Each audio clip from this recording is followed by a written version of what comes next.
We're live! All right. I am pumped up about this. Not like I'm normally not pumped up, but this is going to be something that Jay is actually going to learn today. And he's going to learn from the king of all repairs, whatever it is, trusted services with no surprises, Mr. David Marks from Quality STL. My name is Jay Grossman. I'm the founder and CEO of Auto Agent. We are going to get started here, and we are going to be ready to go, and we're going to be talking about modern maintenance. And this is something you have to listen to, because I've been talking to Dave about this, and I've been so excited to get this episode started. So here we go. Have you ever felt like you were taken for a ride when buying, selling, or repairing your car? Well, not anymore. I'm Jay. And I'm Dave. And this is the podcast that tells you what to watch out for, whether you're buying, selling, or repairing your car. With 47 years of automotive experience, we are the automotive authorities. This podcast is sponsored by Auto Agent. We're real estate agents for cars. And Quality Auto STL. Trusted services with no surprises. Hopefully we have good audio here. My name is Jay Grossman. I'm the founder and CEO of Auto Agent, and we have Mr. David Marks with Quality Auto STL, home of trusted services with no surprises. Oh, and we are in for a treat today. Before we get started, I wanted to thank one of our sponsors, Techie Tony with Techie Tony Media. He is the one that makes this absolutely beautiful and makes this all go, and he's the one that puts those little posts out there. So you guys listen to us, and we let you know what the real scoop is, raw and uncut. And today, this is going to be Mr. David Marks's day, because we're going to be talking about things that I don't even know about. And I'm going to tell you, Dave, the one question that has been sticking out in my mind, whenever I look on the back of these cars, you know, They talk about different types of engines, right? Mm-hmm. And so I saw a car the other day, and it said GDI, and I think it was on the back of a Kia or a Hyundai potentially. Yep. What does that mean? And I think people need to know, what are all these little code words, and tell us about it. Sure, absolutely. That's a great question. GDI stands for gasoline direct injected engine. Okay. So we'll use my truck as an example. I drive a 2002 Ford Ranger. That's got a traditional old school engine that's been used since engines have been around. It hasn't changed. Okay. The way this traditional old school engine works in simple terms. So air and fuel enter the engine, and inside the engine, a valve opens up, and that air and fuel goes into the engine. The spark plug ignites it. Hence, we have power. We can move. Okay. So with the GDI engine, it stands for gasoline direct injected. Okay. So what they're doing is they're injecting the gasoline directly into what we call the combustion chamber, where the spark plug is. So when that valve opens up, only air is passing through. Okay. There's no gasoline. So with this style of engine, they are extremely prone to carbon buildup. And that's because of the different air pollution devices that are on today's engines. Carbon builds up on the back of the valve. Okay. So what we do now to clean off that excess carbon, because if you let that go, it can cause drivability issues. When you start your engine up on cold, you might hear some noises and several other things. We do what's called an air induction service. And I work with Valvoline. I use their products, been a Valvoline guy for years. And we do this every 15,000 miles. And what that'll do is it'll keep your valves clean. That way you get optimum fuel economy and performance. That's why they went to GDI, because GDI engines actually perform better, and you get better fuel economy. But the consequence of that, because there's good and bad consequences, I'm always a big believer of that, is now we have to do this service. And we do this approximately every 15,000 miles, and it'll keep your engine and the intake system at its clean top air performance. Because in a nutshell, an engine, all it is a vacuum pump. It's no different than our lungs. It needs to breathe. It needs to be able to inhale, and it needs to be able to exhale. You know, if I could choke Jay Grossman, he's not going to work too good, but we don't want to do that. But no, it's Some people might, though. Some people think I talk too much.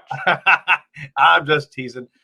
But yeah, that's in a nutshell. An engine's a vacuum pump. It needs to breathe. It needs to inhale and exhale. So what this service does is it cleans out the engine's ability to breathe. Because if the engine can breathe easier, it's going to perform better, better fuel economy, better performance. That's it in a nutshell. So let me ask you this: what about? I'm just going to throw something at you. What about these? Like, okay, like not like EcoBoost, like an EcoBoost on a Ford, or there was also on Chevrolet EcoTech. EcoTech, yeah, those are type of thing. Yeah, those actually are GDI engines. They're turbocharged. Manufacturers went back to turbos, and the reason they did is they can take a V6 engine and get the same amount of power that a V8 has, but the fuel economy of a V6. And turbos are extremely prone to leaking oil. It's extremely important if you have a turbocharged engine to keep up on the oil. How do you even know if you have a turbocharged engine, Dave? I don't even know if I have a I think I do. I think I do. Yeah, turbos are really common these days. Ford's using them. That EcoTech on GM, it's a 1.4 turbo that's popular in the Chevy Cruises, Buick Encores. I'm trying to think what else did they put in. Let me ask you a question, Dave. What happens if the thing breaks? Oh, if a turbo breaks? Yeah. I mean, if a turbo comes apart, it could cause catastrophic engine failure if it breaks on the intake side. Because, I mean, when essentially what a turbo does, it takes exhaust gases that spin a turbine, which increases airflow, which gives it more power. So if that turbine breaks, yeah, it can definitely cause, catastrophic engine failure. But going back to, kind of the original question, it's important that with a turbocharged engine, the oil be maintained and keep clean. Okay. Because if not, those turbos will leak, and the next, the engine's sucking oil. Well, let me ask you this: as far as oil goes, how often do people need to do like these services, like the oil services and whatnot? And how has, like, are oil changes the same way now as they were, I don't know, say 20 years ago? Oh, no, absolutely not. I mean, my old Ford pickup, that's a traditional engine, just took traditional 5W30 and it's every 3,000 miles. I change mine every 2. But what's changed is engine technology. Okay, so yeah, the engines are they're manufactured with better, less frictionless materials, and now we have synthetic oil. Hence, you can go longer. It's not uncommon for GM, I believe, is 7,500 miles on their Dexos. That's not uncommon. Okay. I mean, some manufacturers, like I service a fleet of Sprinters, 2019 Sprinters from a HVAC company. Mercedes told them every 20,000 miles on those. He does it every 15. What? Yeah, that's what they told him when he bought them. So what happens when, I mean, do they have any liability if he decides to do that and his engine blows up? I've never heard of 20. Yeah, I don't know. He's been doing it every 15. That's what he does. Still sounds like a long time before Yeah, it does. Don't surprise me. I just preach this. You cannot change the oil enough. Oil is no different than the blood that runs through our veins. Okay. We work really good when we got good, clean blood flowing through us. And when an engine works really good, when it's got good, clean oil, that's what keeps it working. That's what prevents, what keeps me employed is when people neglect their oil. I've got a question, Dave. So my car pops up this little light saying I need an oil change. Does that really mean that I have to get the oil change now? Because it hasn't been even, well, one of my cars, it's every 5,000 miles. I mean, we've only put like 2,000 miles on it. They're like, oh, well, in fact, I even got a call from the dealer saying your car needs an oil change because, I mean, it's kind of weird. Like, it's like Big Brother's looking at you. Yeah, it's a lot of that is programmed into the computer and it's based on time. They're just under the assumption that you're going to drive X amount of miles within a given time period. I mean, a lot's changed the past year. I mean, COVID, some people weren't driving hardly at all. I kept up my regular commute, but I know some people, they hardly drove. What I do is we have serviced a lot of elderly customers. I say at most, get it changed every 6 months, if nothing else, because oil does break down just sitting there. It loses its ability to keep an engine lubricated. Well, let's talk about that. So as far as okay, so I always see these different services that they're recommending for like oil change. Like you can do these special nutrients, or they do like, I don't know, they offer other services that have to do with oil. You know what I'm talking about? Yeah, absolutely. We do it too. I mean, Valvoline has an oil, we call it an engine oil service. And what it is, it's simply a chemical that we add to the end of the crankcase, and then we run the engine 10, 15 minutes. Because what happens on the inside of an engine is, oil deposits do collect. What we call carbon builds up. Sludge does build up. Okay. And as engines have changed, the passageways within the engine, oil flows are smaller, and the tolerances are tighter because engine size has decreased. They're not as big as they used to be. Okay. To reduce weight. So the tolerances are a lot more tighter. So they're more prone to engine failure if we don't keep the oil clean. And it goes beyond just changing the oil. A new style engine, we kind of talked about this. It's called a variable valve timed engine. Right. That's been around for about 15 years. That is extremely dependent on good, clean oil to operate. And if people don't keep it up, that keeps me employed. Give people a couple ideas, because I don't even know, because the people that are listening, maybe they have an engine that they need to get serviced and they don't even realize. What are some of the makes and models that have VVT engines? VVT, pretty much everything on the road these days has one of these. If anybody's had to have a timing chain job done, that's why. Wow, I didn't even know. It almost sounds like our cars are kind of like our human bodies. Yeah. That if we don't, like, I hate to use this as an example, but I can't think of anything else. But like if you do a cleanse, removing all those bad things from your body, you're doing the same thing with the car. I just think that's a good analogy, isn't it?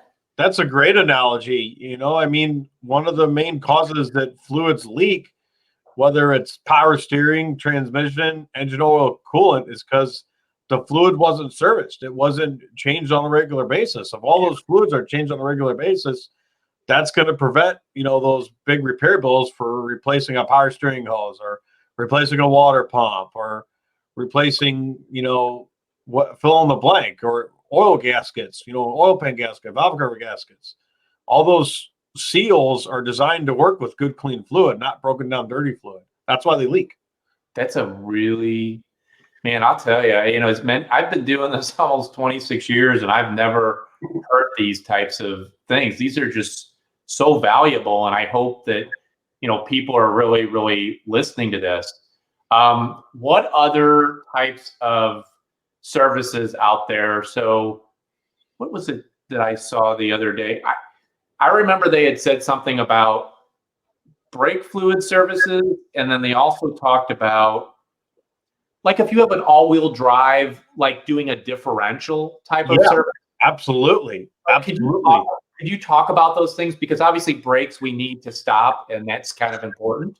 Sure. And then also I really want to know about the differential services too, because all these people with these all-wheel drive vehicles, they don't realize that they have these differentials. Nope. What should we be doing, Dave? Well, those fluids need to be serviced. A lot of manufacturers nowadays, I've seen on maintenance guides where they want the brake fluid serviced every 24 months or 24,000 miles, whichever comes first. Wow. The materials, brake fluid absorbs moisture. Okay. It's a hydraulic oil, but it also absorbs moisture. Okay. Brakes work on the law of Newton's. Just go back to Isaac Newton, law of physics, that you can't compress a fluid. So if I got a cup and I got water in here, fluids are not compressible. Okay, but when brake fluid absorbs moisture, it loses its ability to Function. compress. Yeah, and Yeah. a lot of manufacturers, I think this is to reduce weight on the assembly line. They're trying to, how do we shave an ounce everywhere? That can add up when you talk about what a car weighs. The materials they use on brake lines on the assembly line aren't steel lines what they used to be. They're aluminum or different forms of who knows what metal, and those metals will actually absorb moisture into the system. Whoa. So I don't think I gotta say, and this is terrible, but I don't think I've ever had a brake service done. I didn't know this. Yeah. When I got into this, a lot of these services weren't being done once upon a time. I mean, I don't remember when I got into this ever servicing the brake fluid outside of if the system had a leak, well, then we have to. That's part of it. Or if a brake master cylinder failed or a caliper. I don't remember doing that, when I got into this. I mean, same thing with an oil service. We didn't do that. Wow. I got into this in the late 90s. We weren't doing that then. And then another service that we're doing, consistently now that I'm promoting is servicing the power steering fluid. And I think it all goes back to it's how the materials are used to manufacture the hoses, the pumps, and the line. When we service these fluids and keep them clean, the power steering system functions better. It gives you more ability to steer the car with less effort. Yeah. And it keeps that pump properly lubricated. It keeps the gearbox properly lubricated. That way it doesn't cause premature failure. Wow. This is same thing with the differentials. We're doing, GM's got it, I believe, every 50,000 miles they want to. Different manufacturers service these things at different intervals, but on differentials, I promote it every 50,000 miles. I also want to share something. This just made me think of this. Some of our past episodes, we were talking about maintenance and we were talking about buying versus leasing and all those things. People don't realize that when you buy a car, there's this little thing called maintenance that you have to do. What I like about leasing, and I talk about that in another episode, is the fact is there's really not a lot of maintenance you have to do while you have that lease, and then you're done, and then you go into the next one. So there's really a low cost factor for a lot of people, and it's just making me think right now. Like, I didn't even know I needed to do this stuff. I mean, most of my cars I lease because I believe in it, and it's not for everybody. But what about? Man, I'm trying to think of what other questions So what about like coolant services? Will that make if somebody does a coolant service, what is entailed in that? And will that make my air conditioning last longer or? No, the engine coolant has absolutely, it does. That's a different type of coolant service. That's an air conditioning service. So tell me what air conditioning between the coolant does play a factor in the air conditioning, but that would be over most people's heads, and I don't want to get too technical here. Coolant service has been around since the beginning of time. That's a service that people are used to. When I tell customers, hey, we inspected your cooling system, your coolant with these test strips I get from Valvoline, we need to service it. I don't get any pushback because it's a service that we were doing when I got into this. Now the intervals have increased. When I got into this, it was just regular green ethanol glycol antifreeze that you had to change every couple of years. Well, now there's 5-year and 10-year. Some manufacturers don't say, hey, I've seen the maintenance guys were at 125. They want you to change the coolant. So, and they use different types of coolants. Everybody's got their own coolant the only thing I can think of is just because somebody's making money off of it. I mean, because GM's got Dex Cool. They came out with that in early 2000s, I believe. That's when they came out with it. Ford's got their own version. Chrysler's got their own version. A lot of the Europeans have their version. The Asians use red antifreeze. So they've all got their own little antifreeze. Can they be used? Can the antifreezes be used in this? So, like, if I had a Chevy or GM antifreeze, could I use that in a Volkswagen? Nobody's going to recommend it, but I don't see any harm in it. I mean, you can't mix them.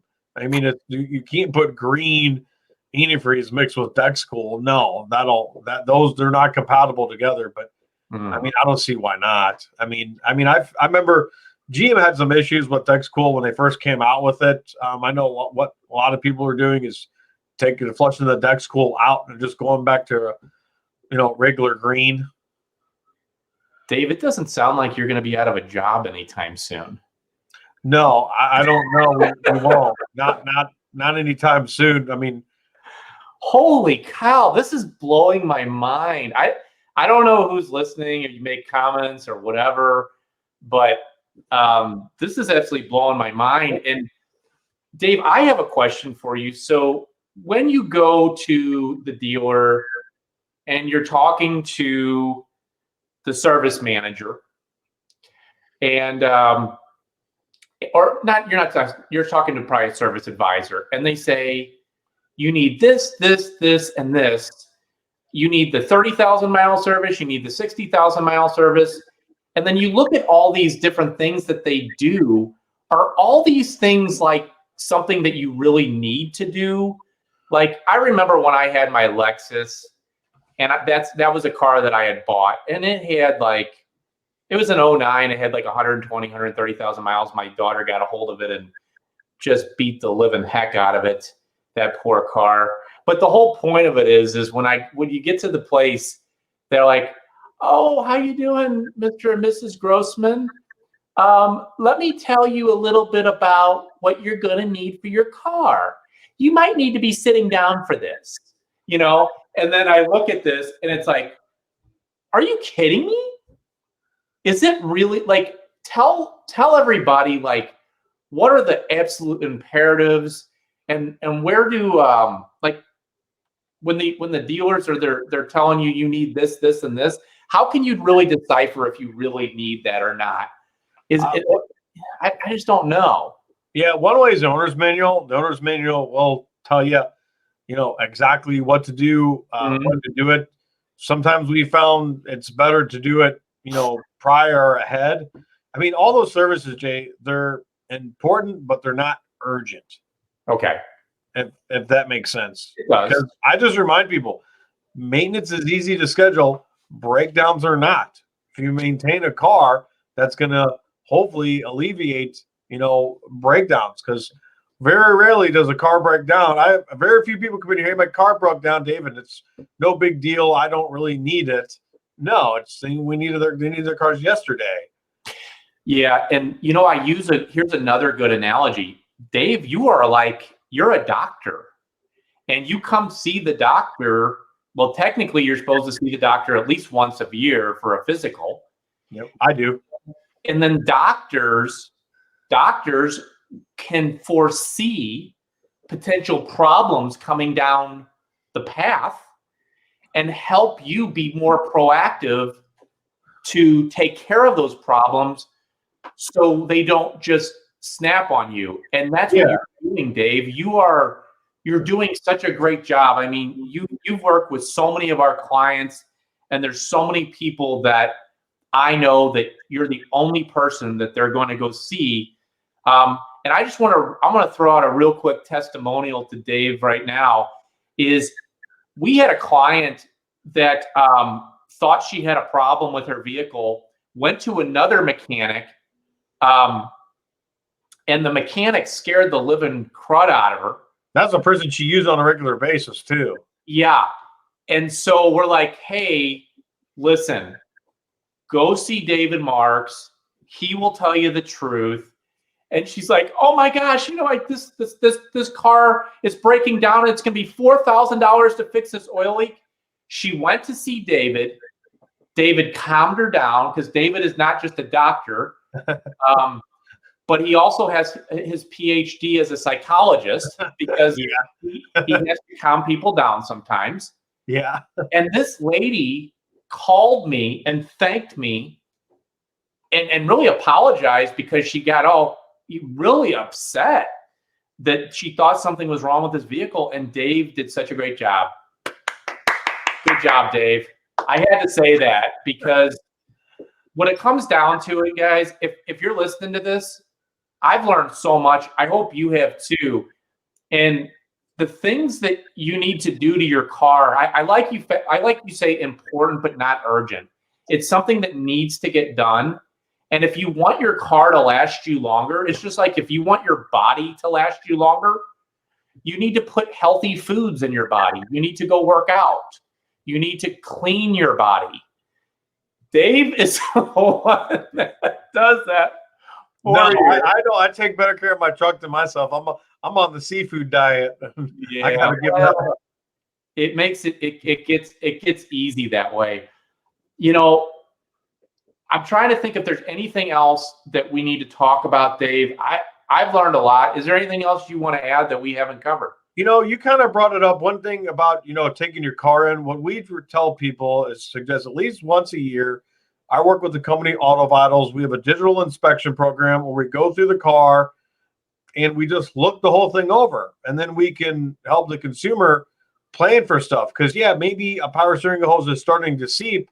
Well, hey, you don't need it today, but let's try to get that done the next 3 months. Kind of like the same thing. No different than going to the doctor. And we have our annual checkup that we do, and we go through the car, and then we'll talk with the customer. We send them a digital copy, and we go through it, and we put a plan together. That way, it's not like we don't expect you to drop $2,000 out the bucket. But if you do this next 6 months, you'll be okay. And then here's how you budget for it. I'm going to share a golden nugget. You just made me think of something that everybody listen close. If you're listening right now, the little old lady that drove to the car to the store and back that has 0 miles on their car, that does not mean it's a good car. And if they haven't done the maintenances that Mr. David Marks with Quality Auto STL says, then you better be careful. Because if that maintenance hasn't been done, and Dave can you not look at a car and tell if, I can tell pretty good if it's been kept up or if it's been neglected. It's not hard for me. I mean, that gives me a huge advantage when it comes to buying stuff, because I kind of do the same thing you do. But yeah, that's the worst thing you can do to cars is never let it get hot. Cars are meant to be, I tell people, at least if you don't drive, at least once a week, take it out, drive it for about 30 minutes, let it get hot, let the fluid circulate through it. This is awesome, man. I mean, I love it. And I'm so glad that we were all able to listen to Mr. David Marks. If you could please, at this time, like, subscribe, share our podcast with anybody you know. We so much appreciate it. Make comments. We want to hear what you want to hear. Like, send us comments and anything that you want to know, topics. Send them directly to, you can send them to info@iautoagent.com. You can send them to my personal email. You could send them to David's email. I'm having so much fun with this. I can't even tell you. But you know what I'm really going to have fun with? Our next topic. Does everybody want to hear what our next topic is? Absolutely. You know why? Because the name Kelley Blue Book. I want to choke myself too. We all think Kelley Blue Book is the Bible, and you will find out real quick that Kelley Blue Book means absolutely nothing, and we will tell you all about it on our next episode.